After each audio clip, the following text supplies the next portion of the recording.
Assalamualaikum semuanya, apa kabar hari ini? Ustazah harap kalian semua selalu dalam keadaan sehat walafiat dan selalu dalam lindungan Allah Subhanahu wa taala. Amin amin ya rabbal alamin. Alhamdulillah, pada hari ini kita memasuki bab terakhir pada semester ini, yakni mengenai statistika. Sebenarnya materi pada bab ini sudah kalian pelajari pada kelas 6. Sekarang kita mengulang lagi materinya. Ustazah harap kalian dapat lebih mengerti dan lebih mengingat-ingat pelajaran yang telah kalian pelajari sebelumnya ya. Seperti biasa, sebelum memasuki materi, Ustazah ingin menyampaikan sebuah nasihat dari Imam Asy-Syafi'i. Beliau berkata, "Man arada dunya fa'alaihi bil ilm, wa man arada al-akhirah fa'alaihi bil ilm." Siapa yang ingin dunia, wajib baginya memiliki ilmu. Siapa yang ingin akhirat, wajib baginya pula memiliki ilmu. Maksudnya di sini beliau menjelaskan bahwa baik ilmu dunia maupun ilmu akhirat itu sangat penting bagi kita. Jadi kita tidak boleh membeda-bedakan suatu ilmu apapun itu ya, karena keduanya sangat bermanfaat untuk kita. Jadi kita nggak boleh malas-malasan dalam menuntut ilmu. Ya, Ustazah harap kalian tetap semangat belajar. Gak boleh menyepelekan ilmu apapun itu, karena semuanya itu bermanfaat ya.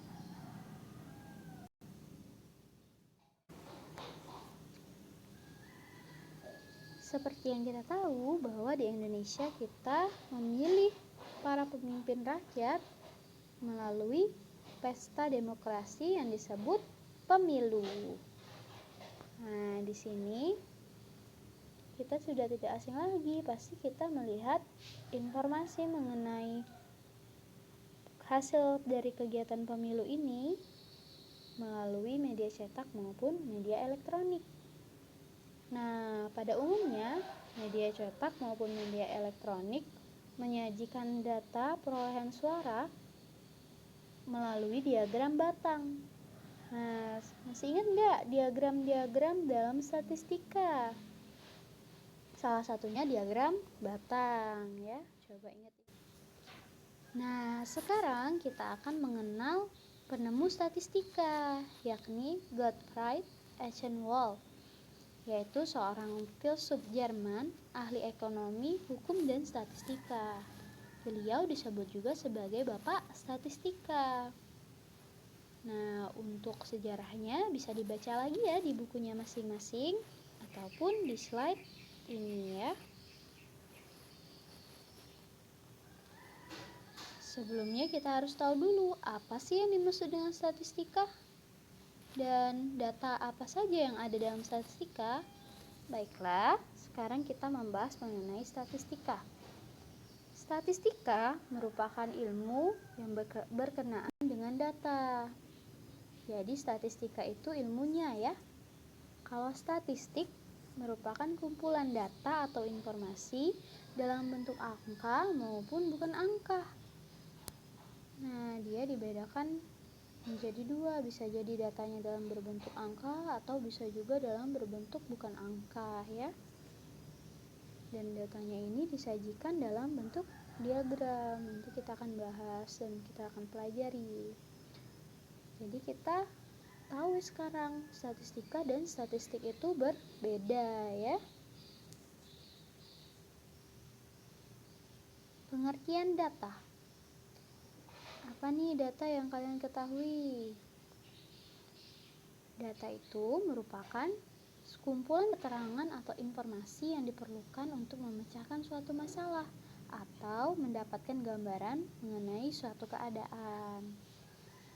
Nah, menurut jenisnya, data dalam statistika dapat diklasifikasikan menjadi dua jenis, yakni data yang diperoleh dari hasil pengukuran berupa angka yang disebut dengan data numerik atau data kuantitatif. Dan ada juga data yang diperoleh dari pengamatan sifat atau keadaan suatu objek, yakni yang bukan berupa angka, dan disebut juga data kategori atau data kualitatif.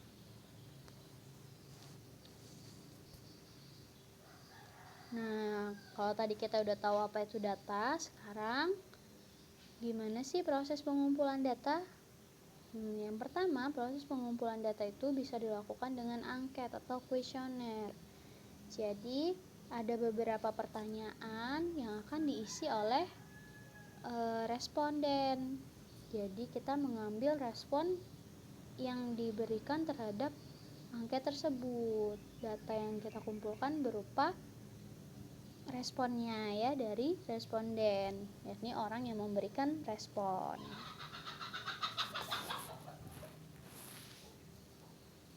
Selanjutnya, kita bisa juga mengumpulkan data melalui wawancara atau interview ya.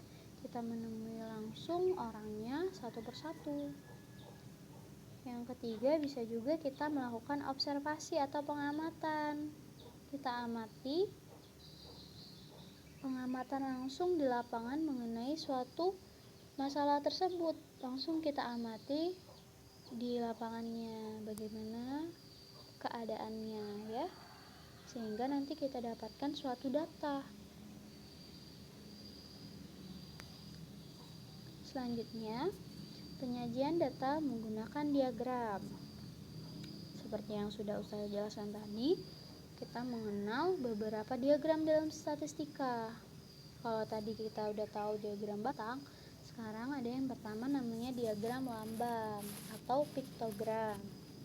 Diagram lambang atau piktogram sesuai dengan namanya ya, berarti data-datanya nanti disajikan dalam bentuk lambang-lambang. Nah, seperti contoh berikut. Tabel di bawah ini, yang di bawah ya.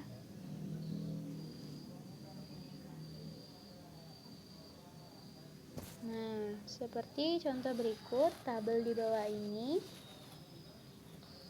menjelaskan mengenai data banyak dokter spesialis gigi yang bertugas di beberapa provinsi pada tahun 2013. Data dibulatkan ke puluhan terdekat. Datanya udah dibulatkan ke puluhan terdekat ya.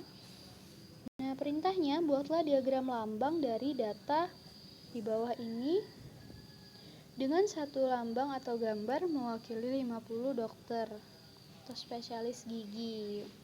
Dokter spesialis gigi ya. Jadi gimana caranya? Gini caranya. Jadi kita buat dulu yang pertama nih, ada Jawa Barat. Jawa Barat 350. Kalau kita gambar satu dokternya 50, berarti kalau 350 berapa dokter ya? 350 dibagi 50. Berarti kita gambar 7 ya. 7 dokter.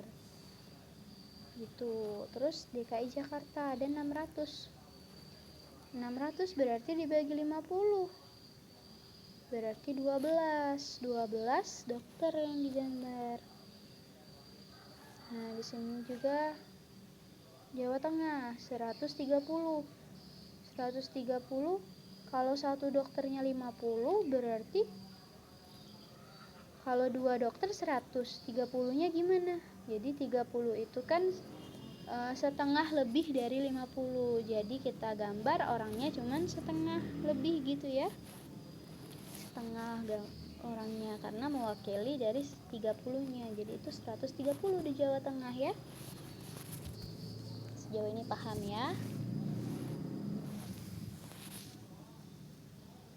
Selanjutnya diagram batang. Nah, diagram batang ini disajikan dalam bentuk batang ya. Datanya disajikan dalam bentuk batang. Seperti contohnya ini, data banyak kecelakaan lalu lintas tahun 2014.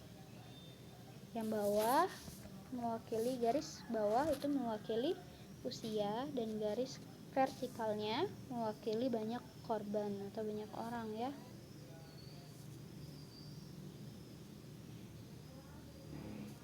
Garis horizontal mewakili usia dan garis vertikalnya mewakili garis horizontal mewakili usia per tahun dan garis vertikalnya mewakili banyak korban atau orangnya. Jadi, misalnya nih yang diagram batang pertama itu usia kurang dari 10 tahun. Banyak korbannya antara 200 dan 400. Kalau kita lihat di sini antara 200 dan 400 berarti di tengah-tengahnya ada 300 ya. 300 korban usia kurang dari 10 tahun. Begitu juga selanjutnya. Ustazah yakin kalian pasti bisa ya. Nah, perhatikan contoh berikut. Gambar di samping menunjukkan diagram batang dari data hasil ulangan matematika sekelompok siswa. Pertanyaannya, yang pertama, nilai berapa yang paling banyak diperoleh siswa? Yang kedua, jika KKM mata pelajaran matematika ada 80, berapa banyak siswa yang memerlukan remedial? Jawab, kita perhatikan dulu diagramnya. Kita baca dulu, ternyata garis horizontalnya mewakili nilai ulangan dan garis vertikalnya mewakili banyak siswa. Pertanyaan pertama, nilai berapa yang paling banyak diperoleh siswa? Berarti kita lihat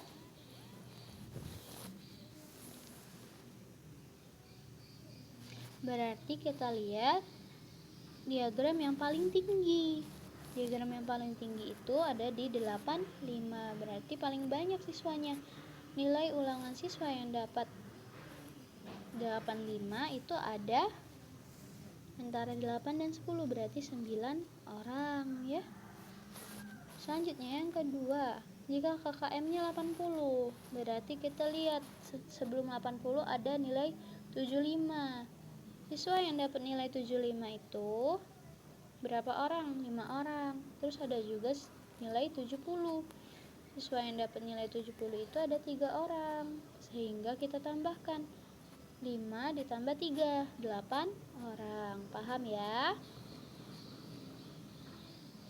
Selanjutnya diagram garis.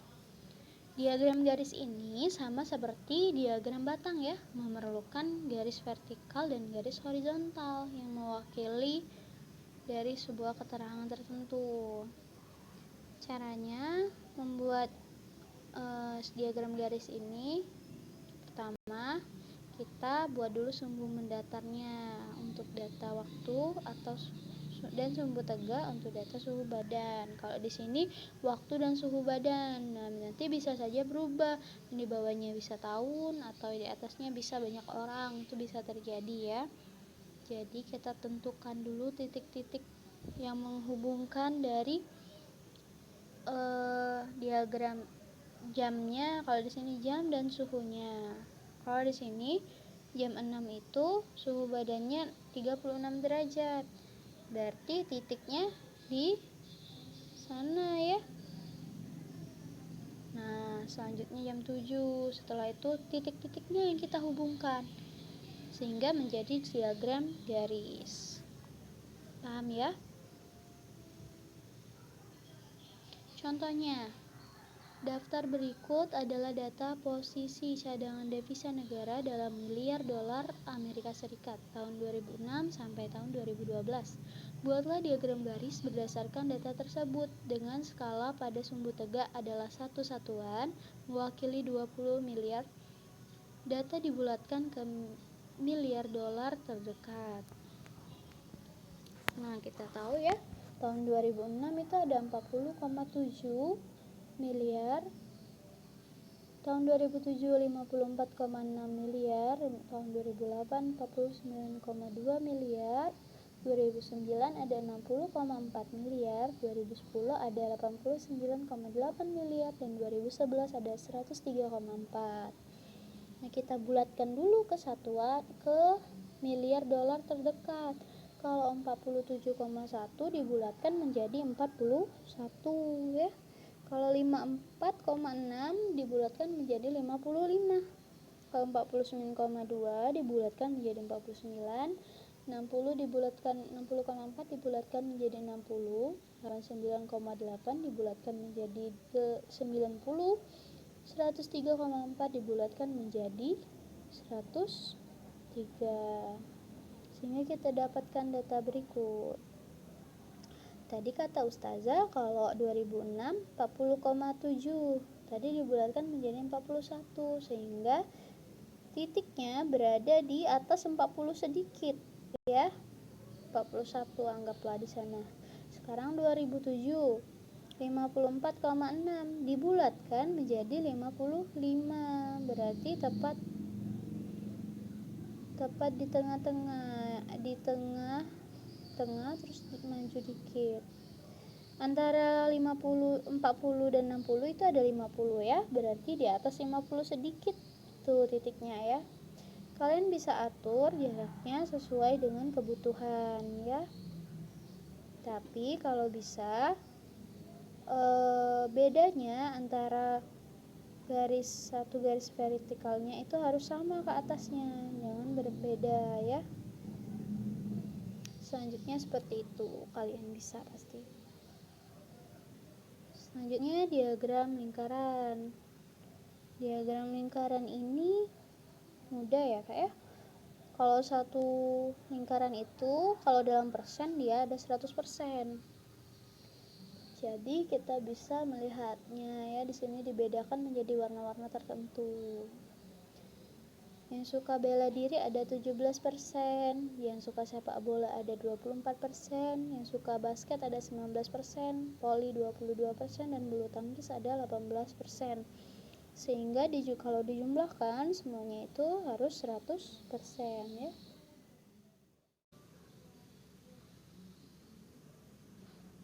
Nah, sekarang kita masuk ke contoh dari diagram lingkaran.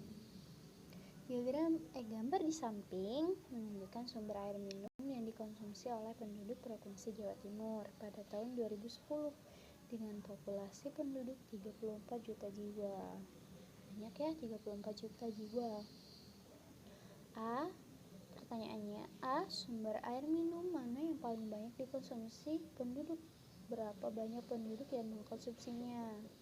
Yang B, berapa banyak penduduk yang mengkonsumsi air minum yang bersumber di sekitar rumahnya?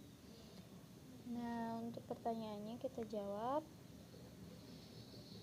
Yang pertama, sumber air minum mana yang paling banyak? Nah, di sana dalam bentuk persen, berarti kita perhatikan persen yang paling banyak atau jumlah yang paling banyak. Air sumur ya.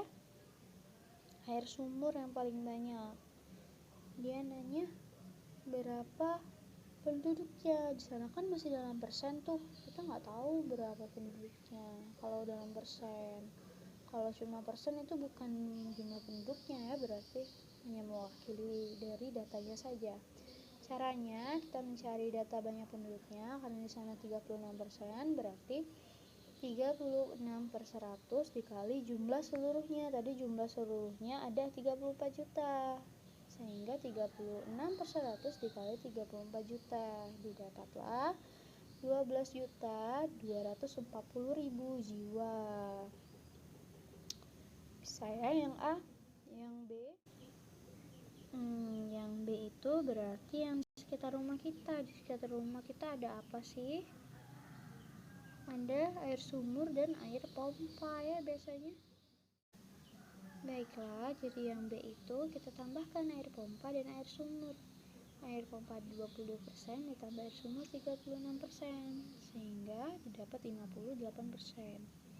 Dan sama seperti tadi, untuk mencari jumlah penduduknya, maka 58/100 dikali jumlah seluruh penduduknya 34 juta, sehingga kita dapatkan caranya gini ya, 58 dikali 34 dulu, 34 juta, terus dibagi 100, nanti didapatkan hasilnya ya. Oke. Nah, sekarang kita memasuki evaluasi dari apa yang sudah Ustazah jelaskan. Kalian bisa bertanya jika masih kurang jelas atau ada yang ingin ditanyakan, boleh bertanya kepada Ustazah. Sebagai evaluasinya, kalian mengerjakan tugas yang ada pada slide terakhir ini ya. Selamat mengerjakan, dan jika ada soal yang membingungkan, boleh ditanyakan kepada Ustazah. Baiklah Ustazah akhiri, lebih dan kurang Ustazah mohon maaf. Kepada Allah Ustazah mohon ampun. Wabillahi taufiq wal hidayah. Wassalamualaikum warahmatullahi wabarakatuh. Selamat belajar.